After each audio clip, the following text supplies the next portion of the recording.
तुमचे गुडघे वारंवार दुखतात का? खाली बसल्यावर उठायला त्रास होतो? काय करायचं यासाठी?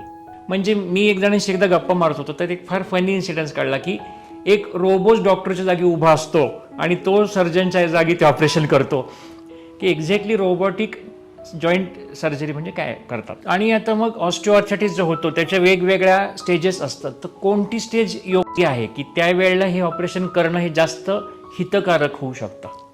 तर आमचे एक आजी आहे, त्यांनी हा प्रश्न विचारलाय की मी बाकी सगळी काळजी घेते, पथ्य पाळते, वजन कमी करते, व्यायाम करते, माझं ऑपरेशन टाळणार नाही का? आवडेल मला. ऑपरेशन जर अशी छान आपली टळायला लागली ना तर आवडू शकेल. कारण आपण तरुण तर काय होऊ शकत नाही त्याच्यामध्ये. प्रत्येक वर्षी आपलं वय वाढणार, वय वाढलं की आपला सांधा झिजणार. पण जर तुझी मनाची तयारी असेल की बाबा मी ॲक्सेप्ट करीन, जे पदरात पडेल ते आता मी सहन करीन त्याच्यामध्ये, तर तू नको करूस त्याच्यात. पण एक लक्षात घे की केल्याने तुझं आयुष्य सुधारलं तर त्याचा आनंद मात्र तुला उपभोगायला खूप चांगली संधी आहे. दोन्ही गुडघ्यांची ऑपरेशन एका सेटिंगमध्ये करायची गरज आहे का? आणि त्याचे फायदे तोटे काय होतात? आणि हे मला सोसेल का? बरोबर. तर मनाची तयारी होत नाही. आता मला सांगा, मी कोण मनाची तयारी करेल सांग पटकन एवढी. जेव्हा कंपल्सरी होतं तेव्हा आपण करायला लागतो त्याच्यावर. पण मी दुसरी गोष्ट म्हणतात, लोकांना भीती असते. हा भीती असते की आत्ता मी जी चालतेय तेही माझं चालणं बंद झालं तर. नमस्कार. जगण्यातील काहीच्या एका नव्या एपिसोडमध्ये तुम्हा सर्वांचं मनापासून स्वागत. सर्वात आधी तुम्हाला 2025 सालच्या मनपूर्वक शुभेच्छा. चालताना गुडघ्यातून आवाज येतोय, गुडघे दुखतात, खाली बसल्यावर उठायला त्रास होतो, वयोमानामुळे सांध्यांची झीज होते, असे बरेच प्रश्न आपल्याला आपल्या वाढत्या वयाची जाणीव करून देत असतात. आणि यालाच आपण ऑस्टिओआर्थरायटिस म्हणतो. आणि ऑस्टिओआर्थरायटिसमध्ये सांधे दुखणं, सांध्यांची सूज येणं, सांध्यांमध्ये आवाज येणं, अशा अनेक तक्रारी घेऊन आपल्यापैकी बरेच ज्येष्ठ प्रेक्षकांचे आम्हाला प्रश्न आले होते की ह्याविषयी आम्हाला एक एपिसोड हवा आहे. आणि त्यातही अगदी स्पेसिफिक सांगायला गेलं तर जॉईंट रिप्लेसमेंट सर्जरी म्हणजे कृत्रिम सांधेरोपण शस्त्रक्रिया जे असं म्हणतो, त्याविषयी आपल्यामध्ये बऱ्याच लोकांमध्ये अनेक गैरसमज आहेत. आणि त्या गैरसमजांचीच उत्तरं देण्याचा प्रयत्न आपण आजच्या या एपिसोडमधनं करणार आहोत. डॉक्टर सचिन तपस्वी हे जॉईंट रिप्लेसमेंट सर्जन आणि आर्थ्रोस्कोपिक सर्जन म्हणून गेले 25 वर्ष पुण्यामध्ये कार्यरत आहेत. सरांचा मुख्यतः सांधे बदल शस्त्रक्रिया ह्यामध्ये हातखंडा आहे. आजच्या आपल्या एपिसोडमध्ये जेव्हा आम्ही हा एपिसोड केला आणि सरांशी गप्पाच मारल्या, त्यामध्ये बोलताना मुख्यतः हा विषय होता की या ऑपरेशन विषयी अनेक जणांना खूप शंका असतात की ऑपरेशन कुठल्या टप्प्यावर केलं पाहिजे, कुठल्या गुडघ्याचं आधी केलं पाहिजे, गुडघ्याचा आणि खुब्याचा दोन्ही एकत्र त्रास असेल तर आधी कुठल्या सांध्याचं ऑपरेशन केलं पाहिजे, ऑपरेशन मला सोसेल का, माझं बायपास सर्जरी झाली किंवा मला पूर्वी कॅन्सर होता तर आता माझी सर्जरी केली जाऊ शकते का, असे अनेक प्रश्न होते. आणि त्यामध्ये आम्ही गप्पांच्या रूपामध्ये सरांनी याची उत्तरं दिली आहेत. आणि हाच आजचा आपला ह्या सीझनमधला पहिला एपिसोड आहे. त्या एपिसोड सर्वांनी नक्की पहा.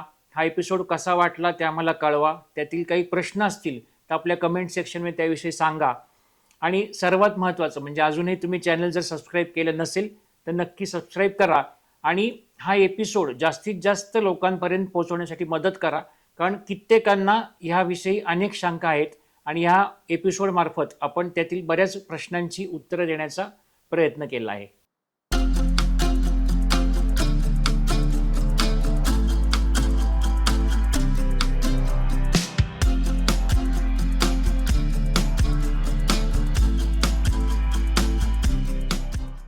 तर नमस्कार सर, आमच्या जगण्यातील काहीच्या एपिसोडमध्ये तुमचं मनापासून स्वागत.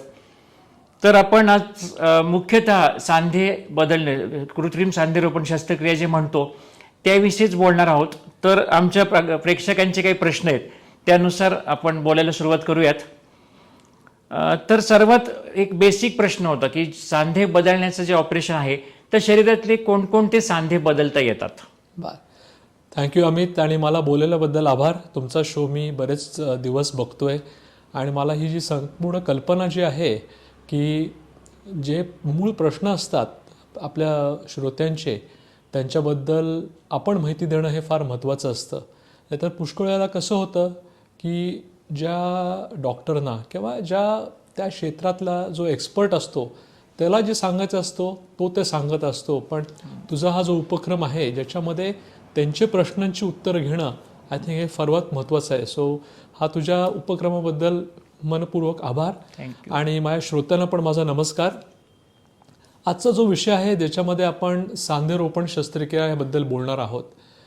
तर सांधेरोपण शस्त्रक्रिया जर आपण ह्याचा विचार केला तर खरं पाहायला गेलं तर आपल्या शरीरातला कुठलाही सांधा हा बदलता येतो, पण जर आपण त्याला थोडंसं त्याच्याबद्दल अजून विचार केला खोलामध्ये तर सर्वात जास्त कुठला सांधा बदलला जातो, तर अर्थात नंबर 1 हा गुडघा आहे ज्याला आपण नी रिप्लेसमेंट म्हणतो.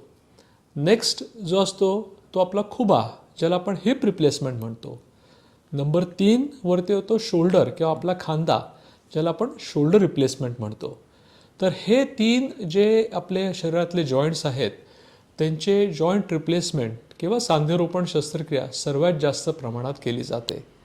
पण त्याचबरोबर आपला कोपर म्हणजे एल्बो जॉईंट, मनगट म्हणजे रिस्ट जॉईंट, आपला जो घोटा असतो अँकल जॉईंट आणि हाताची बोटं पण त्यांचे पण जॉईंट रिप्लेसमेंट सर्जरीज होतात. अर्थात तेवढी गरज भासली नसल्यामुळे तेवढ्या प्रमाणात होत नाही. तर गुडघा आणि खुबा काय जास्त बदलला जातो, कारण आपल्याला उभं राहायला लागतं, चालायला लागतं. त्याच्यामुळे त्याचा आजार झाला की त्याच्यापासून जी येणारी डिसॅबिलिटी असते त्याच्यापासून आपल्याला आल्यामुळे आपण जे हिंडणं फिरणं चालणं बंद होऊन जातं, हालचाल बंद होते.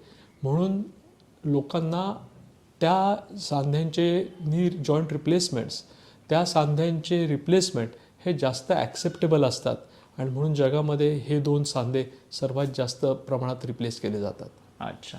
आणि मुख्यतः जे आपण मेनली सांधेची गुडघ्याची झीज होणं असं म्हणतो, ज्याला आपण आपल्या भाषेत ऑस्टिओआर्थरायटिस म्हणतो, तर ऑस्टिओआर्थरायटिस म्हणजे नक्की काय होतं? यासाठी ना मी एक थोडं मॉडेलवरती तुम्हाला दाखवणार आहे बरं का. तर बेसिकली एक लक्षात ठेवा की आपला कुठलाही जो सांधा असतो ना त्याच्यामध्ये 2 हाडं एकत्रित येऊन तो सांधा हलतो.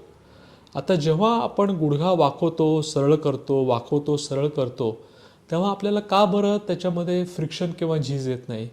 2 कारणं असतात त्याच्यात. पहिलं कारण म्हणजे आपल्या गुडघ्याचं जे कोटिंग असतं जॉईंटवरती ज्याला आपण कार्टिलेज किंवा आवरण म्हणतो ते अतिशय गुळगुळीत असतं. म्हणजे एखादं आपण खोबरं कसं असतं आतमध्ये, आपण शहाळं फोडलं किंवा नारळ फोडलं आणि आतलं खोबरं कसं दाट पांढरं दिसतं तसं हे कार्टिलेज असतं, एकदम स्मूथ पण स्ट्रॉंग. दुसरी गोष्ट, आपल्या जॉईंटच्या मध्ये ह्या 2 गाद्या असतात ज्याला आपण कुर्चा म्हणतो किंवा आम्ही मेनिस्कस म्हणतो, आणि ह्या 2 मेनिस्कसच्या ज्या कुशन्स आहेत त्या आपल्याला शॉक ॲब्झॉर्बरचं काम करतात. तर जेव्हा आपल्या आवरण झिजतं म्हणजे कार्टिलेज आपलं ब्रेकडाऊन होतं, कार्टिलेज नाहीसं होतं आणि आतलं हाड एक्सपोज होतं, किंवा त्याचबरोबर आपली जी कुर्चा असते ती फाटते आणि आपल्या जॉईंटच्या मधला शॉक ॲब्झॉर्बर निघून जातो, तेव्हा सांध्याला सांधा झिजतो, घासतो आणि त्याच्यामुळे ऑस्टिओआर्थरायटिस होतो. आता त्याचबरोबर काही आजार पण असतात ज्यांच्यामध्ये ही झीज कुठल्याही इंजुरीमुळे किंवा वयामानाने न होता आजारामुळे झीज होते.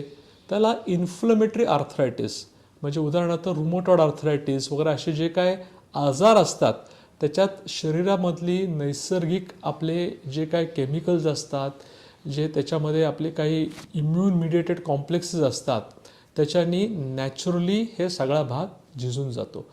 तर लक्षात घ्या की प्रत्येक सांध्याची झीज जी असते ती वेगळी असू शकते. आपल्याला समजा काही फ्रॅक्चर झालं आणि ते नीट बसलं गेलं नाही तरी पण सांधा झिजतो, वयोमानाने सांधा झिजतो ज्याला आपण ऑस्टिओआर्थरायटिस म्हणतात, आजाराने सांधा झिजतो रुमॅटॉइड आर्थरायटिस सारखा, आणि हे सगळे प्रकार महत्त्वाचे आहेत त्याच्यात. बरं. आणि आता मग ऑस्टिओआर्थरायटिस जो होतो त्याच्या वेगवेगळ्या स्टेजेस असतात, तर कोणती स्टेज योग्य आहे की त्यावेळेला हे ऑपरेशन करणं हे जास्त हितकारक होऊ शकतं? आता कसं असतं अमित, जे खूप अर्ली स्टेज असतो त्याला कोणीच काही ऑपरेशन सुचवत नाही त्याच्यामध्ये, कारण आपण असं म्हणायला हरकत नाही की नॅचरल इज बेस्ट. जे देवाने दिलेलं आहे दॅट इज द बेस्ट. आणि जेवढं शक्य असतं तेवढं ते आपल्याला पुरवायचं असतं आणि टिकवायचं असतं. त्याच्यामुळे जेव्हा स्टेज 4 जी लास्ट स्टेज आपण म्हणूया, स्टेज 1, 2, 3 आणि 4, 3 आणि 4च्या स्टेजलाच आपण हे जॉईंट रिप्लेसमेंटकडे वळतो. कारण आपल्याला माहीत असतं की जे नॉन सर्जिकल उपचार असतात, म्हणजे ज्याच्यात ऑपरेशन आपल्याला करणं शक्य नाही आहे आता त्याच्यामध्ये, किंवा असं म्हणूयात आपण की आता ह्या ज्या स्टेजेस आहेत ह्या स्टेजमध्ये विदाऊट ऑपरेशन ट्रीटमेंट शक्य नाही आहे आता, तर तेव्हा आपल्याला जॉईंट रिप्लेसमेंट हे सुचवायला लागतं त्याच्यात. तर आमचे एक आजी आहे, त्यांनी हा प्रश्न विचारलाय की मी बाकी सगळी काळजी घेते, पथ्य पाळते, वजन कमी करते, व्यायाम करते, माझं ऑपरेशन टाळणार नाही का? आवडेल मला. ऑपरेशन जर अशी छान आपली टाळायला लागली ना तर आवडू शकेल. पण आता त्याचबरोबर मी आजींना पण त्या ठिकाणी सल्ला देतो, ऑपरेशन हे कंपल्सरी नसतं. बरोबर. म्हणजे मी बऱ्याचशा माझ्या पेशंटना सांगतो की जर समजा माझा ॲक्सिडेंट झाला, माझं हाड मोडलं, तिथनं ब्लिडिंग होतं आहे, तर माझ्याकडे फारसा चॉईस नसतो हां की मी नाही केलं तर चालेल का, तेव्हा कंपल्सरी असतं. किंवा जर असं निदर्शनास आलं की माझ्या हार्टमध्ये 4 ब्लॉक्स आहेत, तर मी जर नाही केलं तर कदाचित मी जगणार नाही त्याच्यामध्ये. पण जेव्हा तुमचा जॉईंट खराब होतो, सांधा झिजतो, तेव्हा आपल्याला क्वालिटी ऑफ लाईफ, म्हणजे आपल्याला काय आयुष्याची क्वालिटी जगायची आहे त्याच्याप्रमाणे आपल्याला हा निर्णय घ्यायला लागतो. साधारण एक 4 ते 5% पेशंट असतात जे म्हणतात की आम्हाला करायचंच नाही. त्यांना त्यांची कारणं असतात आणि आपण ते सगळी कारणं रिस्पेक्ट करायला पाहिजे त्याला. तर त्या लोकांना नीट समजून द्यायला पाहिजे की तुम्ही जर केलं तर तुम्हाला काय फायदा आहे, पण जर नाही केलं तर कदाचित दुर्दैवाने आपल्या आयुष्याची क्वालिटी थोडी खराब होत जाईल. काळांतराने तुमचे मूवमेंट्स कमी होऊन जातील. तुम्हाला थोडंसं घरगुती जे कामं असतात आपली स्वतःची, म्हणजे आंघोळ करा, टॉयलेटला जा, त्याला पण मदत लागायला लागेल. आणि मग तेव्हा अगदी इथपर्यंत पाणी आल्यानंतर आता करा म्हटलं की तेवढा चांगला रिझल्ट मिळत नाही. तर आजींना मला एकच सांगायचं याच्यामध्ये की टाळू शकतेस का, तर टाळणं अवघड आहे. करेक्ट. कारण आपण तरुण तर काय होऊ शकत नाही त्याच्यामध्ये. प्रत्येक वर्षी आपलं वय वाढणार, वय वाढलं की आपला सांधा झिजणार. पण जर तुझी मनाची तयारी असेल की बाबा मी ॲक्सेप्ट करीन, जे पदरात पडेल ते आता मी सहन करीन त्याच्यामध्ये, तर तू नको करूस त्याच्यात. पण एक लक्षात घे की केल्याने तुझं आयुष्य सुधारलं तर त्याचा आनंद मात्र तुला उपभोगायला खूप चांगली संधी आहे. आणि त्याचाच एक दुसरा उपप्रश्न असा होतो की करायचं ठरतंय पण अजून मनाची तयारी होत नाहीये. बरोबर. तर किती दिवस हे रोखलं जाऊ शकेल अजून? बरोबर. तर मनाची तयारी होत नाही. आता मला सांगा, मी कोण मनाची तयारी करेल सांग पटकन एवढी. जेव्हा कंपल्सरी होतं तेव्हा आपण करायला लागतो त्याच्यात. पण मी दुसरी गोष्ट म्हणतात, लोकांना भीती असते. हा भीती असते की आत्ता मी जी चालतेय तेही माझं चालणं बंद झालं तर. बरोबर आहे. म्हणजे आणि मी तेव्हा तेच सांगतो, उदाहरण देतो लोकांना की मी आज तुम्ही मला दवाखान्यात भेटलात माझ्या, आणि हे सगळं दवाखान्याचे शेवटचा पेशंट संपून मी घरी जाणार आहे. घरी जाताना मला ॲक्सिडेंट होण्याची जितकी शक्यता आहे तेवढीच शक्यता अशी आहे की तुम्हाला ह्याच्यातनं कदाचित काय मेडिकल सर्जिकल कॉम्प्लिकेशन येऊ शकतं, ज्याच्यामुळे तुमची मोबिलिटी कमी होऊन जाईल. पण त्याचबरोबर सर्वात महत्त्वाचे आहे की हा जो रिस्क फॅक्टर आपण जो म्हणतो त्याच्यात, हा रिस्क फॅक्टर साधारण सगळे रिस्क फॅक्टर जर आपण एकत्रित केले तर हा 3% कमी आहे. म्हणजे 97% चान्स आहे की you will be absolutely normal. 3% chance आहे you may not be as normal जसं तुम्हाला अपेक्षित आहे तसं. अच्छा. आणि ह्याच्या उलट एकांचा प्रश्न असा आलाय की आम्हाला गरज आहे असं सांगितलंय ऑपरेशनची, आमची इच्छा पण आहे, पण काही त्याच्यामध्ये जे विरोध येतो म्हणजे कॉन्ट्राडिक्ट इंडिकेशन जे म्हणतो आपण की एकतर हेल्थ इश्यू किंवा फायनान्शियल इश्यू, ह्या दोन्हीमुळे आम्हाला आता करणं शक्य नाहीये. आता आपण पहिला जो सोपा भाग आहे तो पहिल्यांदा बोलूया, फायनान्शियल इश्यू. आता तू म्हणशील की फायनान्शियलला सोपा कसा आला, तर माझ्या दृष्टिकोनात हा सोपा आणि सॉल्व्हेबल प्रॉब्लेम आहे. 2 प्रकारचे प्रॉब्लेम असतात आपल्याला. ज्याच्याकडे आपल्याला सोल्युशन असतं, ज्याच्याकडे आपल्याला सोल्युशन नसतं. तर जो आपल्याला सोल्युशन देण्यासारखा आहे हा फायनान्शियल प्रॉब्लेम आहे त्याच्यात. आणि तू बघशील आणि तुलाही माहीत असेल की कित्येक स्कीम्स आहेत आता हां, ज्या आपल्या केंद्रीय सरकारने राबवल्यात, आपल्या स्थानिक राज्य सरकारने राबवलेले आहेत. बरेचसे NGOज आहेत जे याला मदत करतात. आणि तसं पाहायला गेलं तर ऑलमोस्ट ऑल हॉस्पिटल्स जे आहेत ना आपले, ते सगळे हॉस्पिटल्स डेफिनेटली ज्या लोकांना थोडे हा चॅलेंज आहे त्यांना हा मदत ही एक्सटेंड करतात, जेणेकरून हा प्रॉब्लेम आपल्याला सोडवता येतो. दुसरी अडचण जी असते ती मेडिकल प्रॉब्लेमची असते. आता मेडिकल इश्यूज जर म्हटलात तर थोडंसं आपण ह्या ठिकाणी स्ट्रिक्ट राहायला पाहिजे. कारण काही काही कंडिशन्स असतात त्याच्यामध्ये जी रिस्क असते सर्जरीची ती बरीच हाय असते त्याच्यात. पण तेही आपण जर थोड्याफार फरकात आपण त्याचा विचार केला त्याच्यामध्ये, तर साधारण त्यातले 90% पेशंट जे आहेत ते व्यवस्थित मेडिकल ट्रीटमेंट देऊन, ज्याला आपण ऑप्टिमायझेशन म्हणतो, बरोबर, त्याच्याने त्यांना पूर्ववत चांगलं आपल्याला करता येतं. ओके. पुढचा असाच एक जरा मजेशीर प्रश्न आहे की ठीक आहे, आमची करायची तयारी आहे, दोन्ही गुडघ्यांचं करायला सांगितलंय, पण मग एकाच करूया जो जास्त दुखतोय तो. ऑपरेशन झाल्यानंतर ऑपरेशन झालेल्या पायावर आम्ही जास्त जोर देऊ, म्हणजे दुसरा जो कमी दुखावणारा पाय आहे त्याची करायचीच गरज पडणार नाही. आता ह्याला मी एक कसं म्हणावं, एक असं सरळसोट उत्तर देऊ शकत नाही. पण माझ्या दृष्टिकोनातनं, माझ्या अनुभवाने मी जे काय बोलतो हे मी तुला नक्की सांगेन. त्याच्यात जेव्हा सिव्हिरिटी किंवा तीव्रता जी असते ती खूप जास्त असते, पायाला वाक खूप जास्त आलेला असतो, तेव्हा दोन्ही एकत्र करणं फार महत्त्वाचं आहे. कारण एक चांगला आणि एक वाकडा ठेवून मी चालायला लागलो तर मला चालता येत नाही त्याच्या.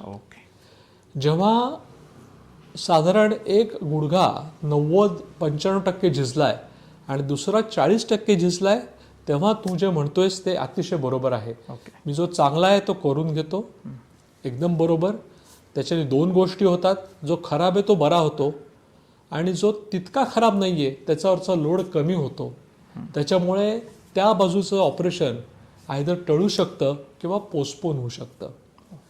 कधीकधी मेडिकल प्रॉब्लेम्स असल्यामुळे, ज्यांना डायबिटीस आहे, हार्ट प्रॉब्लेम आहेत, लिव्हर प्रॉब्लेम आहेत, किडनी प्रॉब्लेम आहेत, त्यांना पण आपण कधी कधी नाईलाजाने सांगतो की आत्ता एकच करा आणि 3-6 महिन्यानंतरच येऊन दुसरं करा त्याच्या. अच्छा. ऑपरेशन नंतर किती महिने झोपून राहायला लागेल, कारण मला अजून खूप जग फिरायची इच्छा आहे? हा सर्वात चांगला प्रश्न विचारलास तू. ह्याचं कारण मी तुला सांगतो की ऑपरेशन विषयी खूप गैरसमजुती आहेत त्याच्यात. आणि जेव्हा मी ऑपरेशन नंतर राऊंड घ्यायला जातो तेव्हा मला सर्वात मोठा चॅलेंज हा असतो की मला जे आई वडील ज्यांचं ऑपरेशन झालेलं असतं त्यांच्या मुलांना कन्व्हिन्स करायला लागतं की त्यांची मदत तुम्ही करू नका. एक लक्षात घे की हा सांधा आहे, हा जॉईंट आहे आणि हा जॉईंट चालला पाहिजे, वळला पाहिजे, तरच तो स्नायू स्ट्रेच होणार, तरच सर्क्युलेशन होणार, तरच आपली बुद्धी, आपलं ब्रेन परत नीट चालायला लागणार. जितके जास्त दिवस पेशंटना बेड रेस्ट सांगितली जाते तितका त्यांची बॉडी स्टिफ होते आणि मग प्रॉब्लेम्स चालू होतात. दुसरी गोष्ट लक्षात घ्यायची की तुम्ही नी रिप्लेसमेंट टोटल किंवा पार्शल हे झाल्यानंतर त्याच दिवशी किंवा दुसऱ्या दिवशी बेडच्या बाहेर उठून हिंडणं फिरणं चालणं कंपल्सरी आहे.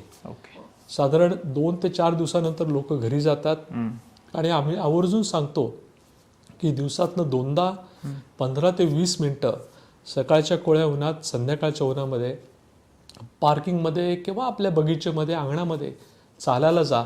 कारण तुम्ही जेव्हा बाहेर चालायला जाता तेव्हा आपला मेंदूला जो सिग्नल आणि इनपुट मिळतो त्याच्याने बऱ्याचशा गोष्टी परत पूर्ववत होऊन जातात. नाहीतर एक सर्वात महत्त्वाची कंप्लेंट असते जेव्हा एक 4 आठवड्यांनी दाखवायला येतात, माझी झोप खराब झाली आहे, मला रात्री झोप लागत नाही, रात्रभर मी जागा असतो, जागा असली की मला दुखायला लागतं, मला भूक लागत नाही, अन्न पाहिलं की खावत नाही.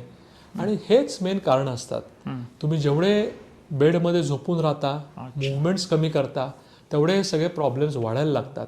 त्याच्यामुळे उन्हात बाहेर जाणं, फिरणं, चालणं ह्याच्याने आपल्या शरीरातल्या सगळ्या क्रिया पूर्ववत होतात आणि रिकव्हरी फास्ट होते. ओके. कारण की एक त्याच्या अनुषंगाने एक दुसरा असा प्रश्न होता की दोन्ही गुडघ्यांची ऑपरेशन एकाच सेटिंगमध्ये करायची गरज आहे का, आणि त्याचे फायदे तोटे काय होतात, आणि हे मला सोसेल का? सोसणं पाहायला गेलं तर आयदर तुम्ही मेडिकली तुम्हाला सोसते का नाही हे आपले प्री ऑपरेशन चेकअपमध्ये ठरेल. इमोशनली तुम्हाला सोसता येते की नाही ह्याच्यामध्ये त्या अख्ख्या कुटुंबाचा खूप सहभाग राहतो. तुमचं कुटुंब जर तुमच्या मागे राहिलं, त्यांनी तुम्हाला चांगलं मोटिवेट केलं, तुमच्या डॉक्टरने तुम्हाला मोटिवेट केलं की काय नाही रे, तू काळजी करू नकोस, भरपूर करतात, करून घेऊ आपण, तर सोसणं जे आहे ते सोसण्याचा एक रोडब्लॉक जो असतो तो निघून जातो. करण्याची गरज आहे का? जर मी मगाशी बोललो तसं, जर दोन्ही पायाची डिफॉर्मिटी किंवा त्याची तीव्रता खूप जास्त असेल तर दोन्ही एकदम केलेलं कधीही चांगलं. त्यात काय फायदे आहेत? एकदाच हॉस्पिटलला जा, एकदाच औषध गोळ्या घ्या, एकदाच ॲनेस्थेसिया घ्या आणि एकदाच फिजिओथेरपी करा. ओके. एक आता अगदी खूप बेसिक प्रश्न, म्हणजे मी दौंडला प्रॅक्टिस करत होतो त्या काळी पण हा प्रश्न, म्हणजे मला का हे ऑपरेशन करायचं नाही याचं सर्वात मुख्य कारण मुख्यतः गावाकडच्या लोकांचं हे असतं की आम्हाला मांडीच घालता येणार नाही, नंतर तर आम्ही हे का करायचं ऑपरेशन. बर, आता याविषयी मी तुला एक पाऊल मागे जातो. करेक्ट. आपला सांधा ज्या प्रकारे झिजतो त्या प्रकारे आपण ऑपरेशन सुचवतो. तर 2 प्रकारची नी रिप्लेसमेंट असतात, मी तुम्हाला दाखवतो. त्यातला एक प्रकार जो तुम्हाला सर्वांना अगदी नेहमीचा माहीत आहे त्याला आपण टोटल किंवा फुल नी रिप्लेसमेंट म्हणतो. तर नी रिप्लेसमेंटमध्ये आपण संबंध सांधा काढून टाकत नाही, आपण जो खराब झालेला आपला सरफेस आहे त्याला आपण नवीन अस्तर लावतो त्याच्यात. तर वरच्या बाजूला एक मेटलची कॅप, खालच्या बाजूला एक मेटलची कॅप, आणि जेवढी झीज झालेली आहे त्या जाडीचा आपण प्लॅस्टिकची गादी टाकतो मध्ये. दुसऱ्या ह्याच्या भागात महत्त्वाची गोष्ट काय आहे की जर आपला आजार एकाच कप्प्यामध्ये मर्यादित असेल, म्हणजे दोन्ही कप्पे जर खराब झाले नसतील पण एकाच कप्प्यात जर मर्यादित असेल, तर आपण जे करतो त्याला आपण म्हणतो पार्शल नी रिप्लेसमेंट. म्हणजे काय, जर माझा आतलाच कप्पा खराब असेल आणि बाहेरचा नॉर्मल असेल तर आपण फक्त आतला भाग हा बदलू शकतो. आणि हे सांगण्याचं महत्त्व काय अमित त्याच्यात, की पार्शल नी रिप्लेसमेंटला बिकॉज सगळे आपले सांधेबंध लिगामेंट्स कशालाही हात लावत नाहीत, त्याच्यामध्ये खाली बसणं, उकिडवं बसणं ह्याला काही आपल्याला अडचण येत नाही त्याच्यात. ओके. फुल नी रिप्लेसमेंट जी असते त्याला थोडासा कधी कधी चॅलेंज येऊ शकतो. त्याचं कारण असं नाहीये की तुम्ही कधीच बसू नका. आम्ही सांगतो की जर अडीअडचणीच्या प्रसंगी जरूर बसा तुम्ही, पण अडचण अशी असते की त्या सांध्याचं जे डिझाईन आहे ते डिझाईन खाली बसण्यासाठी केलेलं नाहीये. त्याच्यामुळे तुम्ही जर खाली कारण नसताना जर बसत गेलात तर कदाचित त्याची जी लाईफ आहे ती कमी होते. आणि पुढचा प्रश्न तुला आलाच असेल की हा सांधा किती टिकतो. तर साधारण मला असं सांगायला काही हरकत नाही की जो सध्याचा डिझाईन मटेरियल्स आपण वापरतो त्यात हे सांधे 25 वर्ष तरी व्यवस्थित टिकू शकतात. कारण की ते म्हणजे दुसरं मी तिथे त्यांना कारण तेव्हा असं सांगायचो की ऑपरेशन नंतर मांडी घालता येईल का हा विषय तो दुय्यम आहे. आता तुम्हाला मांडी घालता येते का? बरोबर. हां. तर आत्ताही जर जे जमत नाहीये तर ते तेव्हाही जमून जर नाही चालणार, फक्त तुमचं पेन पार्ट हा जर 0 होणार असेल तर मग ते जास्त योग्य नाहीये का त्यापेक्षा? बरोबर. पण कसं आहे की जर करायचं असेल ना तर मला सगळंच हवंय असं होतं. थोडंसं आपण हावरट होतो त्या बाबतीत, आणि की मला सगळंच हवंय त्याच्यामध्ये, मला हे पण हवंय ते पण हवंय. आणि थोडंसं मग आपल्याला व्यवस्थित काउन्सिलिंग करून त्यांचे जे एक्सपेक्टेशन्स आहेत त्या नीट व्यवस्थित त्यांच्याशी बोलून सोडणं फार महत्त्वाचं आहे. म्हणून आम्ही तुला सांगतो की जो डिससॅटिस्फॅक्शन ज्याला आपण म्हणतो की मी संतुष्ट नाहीये माझ्या ऑपरेशनमुळे, ह्याचं कारण हे आहे. कारण मी समजा तुझ्याकडे आलो, तू माझा ऑर्थोपेडिक सर्जन आहेस आणि माझे एक्सपेक्टेशन्स भले मोठे असतील, पण मला देणं एवढंच जमणार आहे. कारण त्या प्रोसिजरची, तुझ्या पायाची किंवा तुझ्या मसल्सची ती लिमिटेशन आहे. जर आपले एक्सपेक्टेशन्स आणि जे आपण देऊ शकतो ह्याच्यामध्ये जर मिसमॅच झाला आणि जर ऑपरेशनच्या आधी हे काउन्सिलिंग नीट नाही झालं तर मग थोडेसे नाराज होतात लोक, माझं हे बरं झालंच नाही. हा, एक्सरे पाहिला तर एकदम छान असतो, चालतात सगळं छान, पण मला नाही, मला नॉट हॅपी असे म्हणतात. त्याचं कारण हे आहे. ओके. एक आमच्या शेजारी राहणाऱ्या आजोबांनी हा प्रश्न विचारायला सांगितलाय की ऑपरेशन नंतर मला काठी कायमस्वरूपी वापरायला लागेल का? बर, तर काठी वापरण्याची बरीच कारणं असतात अमित त्याच्यात. जर आपण गुडघेदुखीसाठी आपण काठी वापरत असो तर ऑपरेशन नंतर ती सुटते. पण काही लोकांना त्याबरोबर थोडंसं बॅलन्सचा पण इश्यू असतो. काहींना ज्यांची वय झालेलं असतं त्यांच्या ज्या सेन्सरी नर्व्ज असतात, ज्या नसा असतात, जे मेंदूला सेन्सेशन घेऊन जातात, त्या थोड्या कमजोर झालेल्या असतात. त्याच्यामुळे त्यांना नीट चालणं, त्यांना असं वाटतं माझं तोल जाईल की काय, आणि त्यांच्यासाठी काही दिवस हे काठी वापरणं महत्त्वाचं आहे. पण बहुतांश लोकांसाठी काठी ही ऑपरेशन नंतर सुटते. ओके. पहिले साधारण एक 4-5 दिवस किंवा आठवडाभर वॉकर वापरतात लोक, कारण थोडा कॉन्फिडन्स येण्यासाठी, आत्मविश्वास वाढण्यासाठी म्हणून वॉकर वापरतात. आणि त्याच्यानंतर एक 2 आठवडे झाले की मग ते मोकळे चालायला लागतात. एकदा आपल्याला आत्मविश्वास आला की मी नीट चालू शकतोय, मग ते सगळं सोडून देतात त्याच्यात. ओके. आणि मागाशी जो विषय निघाला की संधिवाताचं जर आपण ऑस्टिओआर्थरायटिस म्हणतो तसं रुमॅटॉइड आर्थरायटिसच्या पेशंटला सुद्धा जॉईंट रिप्लेसमेंट आपण सर्जरी ॲडवाइस करतो. बरोबर. तर त्या अनुषंगाने एक प्रश्न एकाने विचारला होता की मला दोन्ही खुब्यांचं आणि दोन्ही गुडघ्यांची जॉईंट रिप्लेसमेंट आज ना उद्या करायला लागेल असं सांगितलेलं आहेच, संधिवातामुळे खराब झालेला. तर यातलं कुठल्या सांध्याचं आधी करणं हे जास्त माझ्यासाठी उपयोगी का फायद्याचं असेल? जर दोन्ही हिप जॉईंट्स किंवा खुबे आणि दोन्ही नी जॉईंट्स किंवा गुडघे यांची जर ऑपरेशन लागत असेल तर पहिल्यांदा हिप जॉईंटचं करायचं. कारण हिप जॉईंटचं ऑपरेशन झाल्यानंतर मग नी जॉईंट केलेला कधीही चांगला असतो त्याच्यात. आणि त्याला बरेच मेडिकल कारणं आहेत. एकदा हिप फ्री झाला की तुम्हाला नीची जी अलाइनमेंट आहे ती नीट समजते आणि मग गुडघ्याच्या ऑपरेशनच्या वेळेस आम्ही करेक्शन आहे ते जास्त ॲक्युरेट करू शकतो. आत्ता सध्या जे रोबोटिक नी सर्जरी असं फार ऐकायला मिळतं, म्हणजे हे मीच विचारतोय प्रश्न. तर एक्झॅक्टली आपण पूर्वी जी ऑपरेशन्स व्हायची आणि आता जे रोबोटिक होतं त्याविषयी, म्हणजे मी एक जणांशी एकदा गप्पा मारत होतो तर एक फार फनी इन्सिडन्स काढला की एक रोबोट डॉक्टरच्या जागी उभा असतो आणि तो सर्जनच्या जागी ते ऑपरेशन करतो.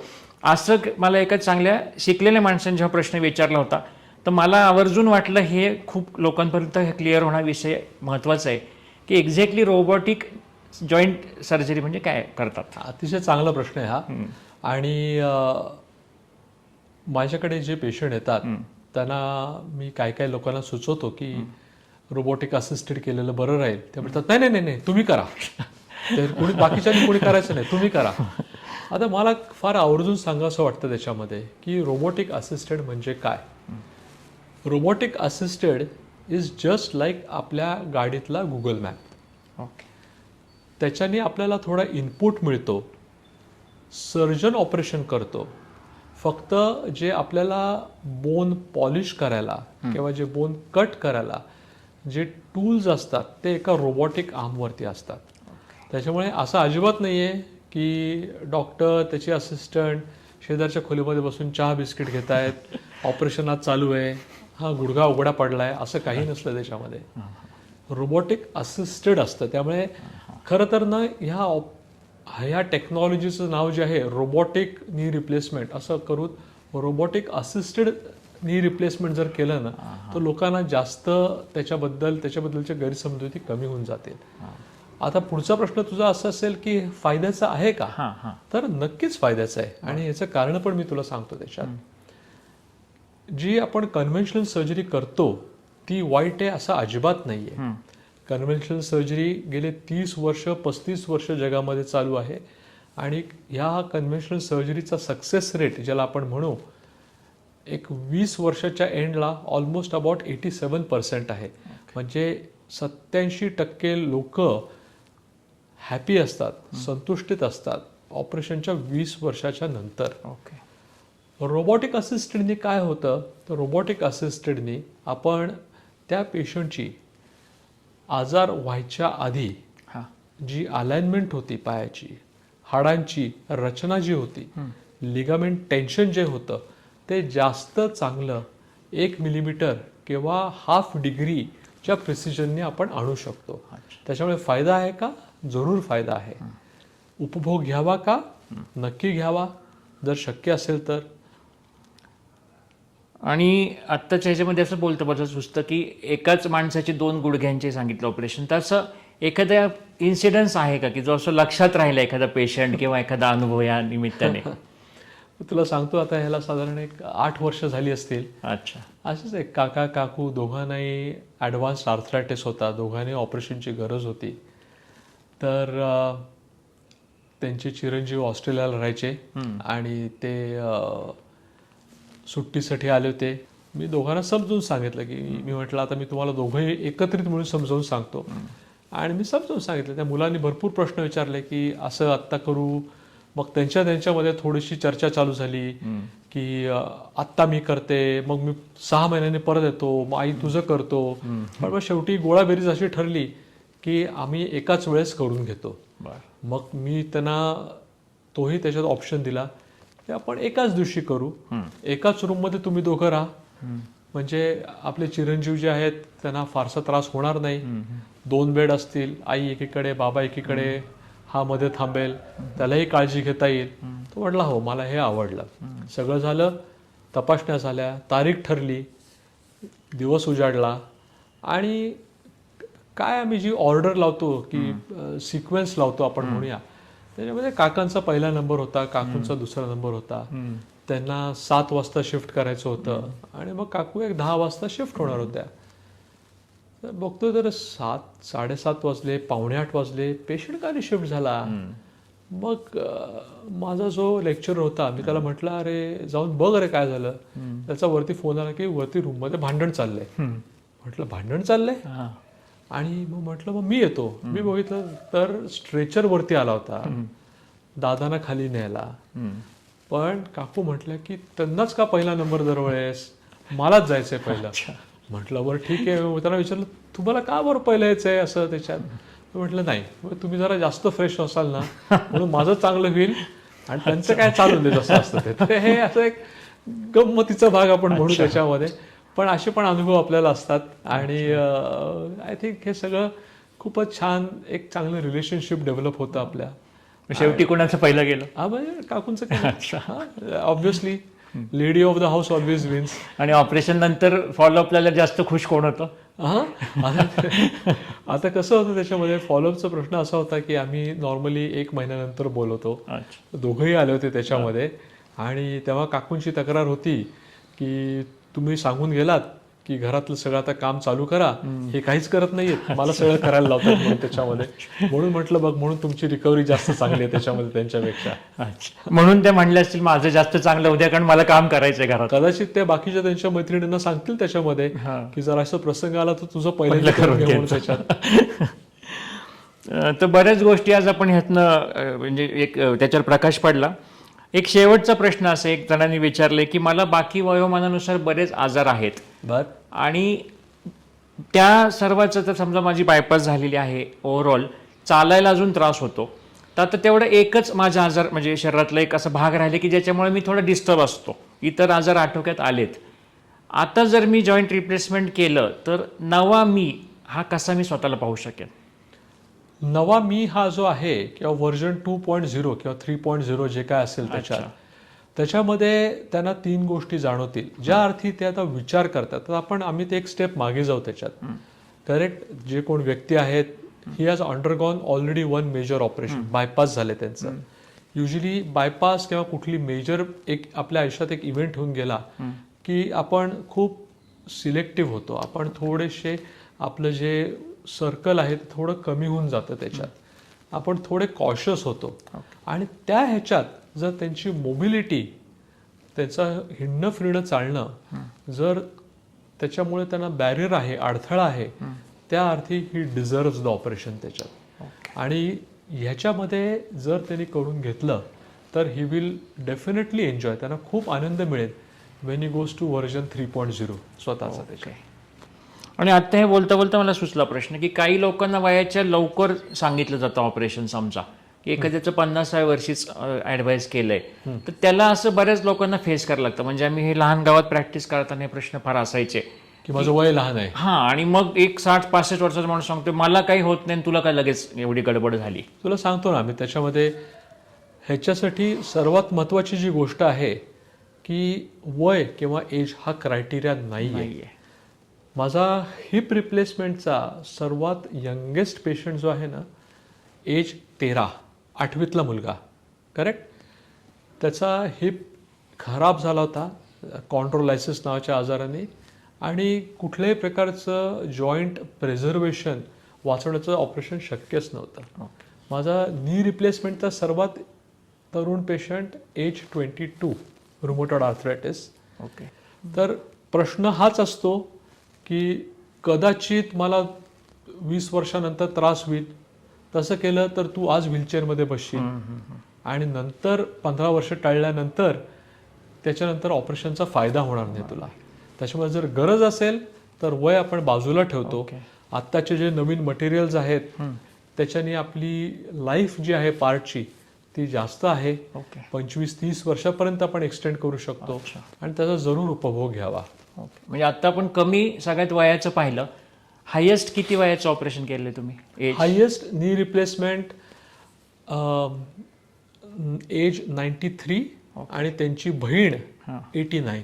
तो पण असाच एक किस्सा आहे अमित की दादा आणि छोटी ताई दोघांचं एकदम केलं होतं त्यांचं मी सेम डेला, एज 93 आणि 89. बरं. कारण त्यांना चालताच येत नव्हतं त्याच्यामध्ये. सो माझ्यासाठी that is the highest record त्याच्या. ओके. आणि माणसाची एक जगण्याची दुर्दम्य इच्छाशक्ती हा सुद्धा एक मोठा विषय घडत असेल ना. बरोबर. ज्या ह्या वयामध्ये जरी वय हा विषय दुय्यम ठेवला तरी शेवटी ती एक फॅक्ट आहे, पण ती जगण्याची आपली उर्मी किती स्ट्रॉंग आहे त्याच्यावर पण अशी ऑपरेशन ठरत असतील ना. बरोबर बरोबर आहे.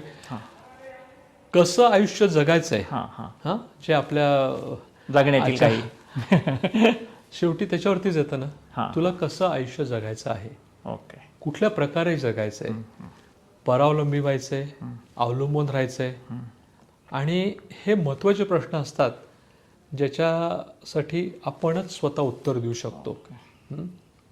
किंवा आता आपण बायपासचा विषय केला. आमचा एक मागचा एक एपिसोड झाला होता कॅन्सरच्या, आमच्या एक सर्वायवल त्या होत्या, त्यांनी हा प्रश्न विचारायला सांगितला की कॅन्सरचं ऑपरेशन झालेल्या पेशंट्सला बऱ्याचदा ऑस्टिओपोरोसिस असतात, हाडं ठिसूळ झालेले असतात, तर अशा लोकांना ही सर्जरी जॉईंट रिप्लेसमेंटची करण्यामागे काही कॉन्ट्राइंडिकेशन किंवा न करण्यासाठी काही कारणं असतात का? अजिबात नाही, त्याच्यात काही अडचण नसते. हां, आपण व्हेरी इझिली आणि सहजरित्या हे करू शकतो आणि कुठल्याही प्रकारे रिझल्ट कॉम्प्रोमाइज न करता त्यांची जी रिकव्हरी आहे किंवा त्या जॉईंट रिप्लेसमेंटचा, तुझ्या ऑपरेशनचा जी लाईफ आहे त्याच्यामध्ये काही कॉम्प्रोमाइज राहत नाही त्याच्यात. ओके.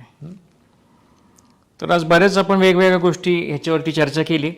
तर एक शेवटी सर्वात की एक टेक अवे मेसेज म्हणून काय सांगता येईल लोकांना? पहिली गोष्ट म्हणजे आपण ज्याच्यासाठी बोलत आहोत, आपण ज्याच्याबद्दल बोलत आहोत ते फार महत्त्वाचं आहे. आयुष्य कसं जगावं हे प्रत्येकाने ठरवायचं असतं. आणि जर आपल्याला चांगल्या क्वालिटीचं आयुष्य जगणं गरजेचं आहे तर ते जरूर नीट जगा. ते करण्यासाठी जर आपल्याला कुठल्याही सांध्याचा झीज आहे, सांधा जर खराब झाला आहे, तर नी रिप्लेसमेंट किंवा हिप रिप्लेसमेंट सारखं ऑपरेशन हे करून घेण्यात काहीच हरकत नाही आहे. ओके. मला माहिती आहे की बऱ्याच लोकांना खूप गैरसमजुती असतात.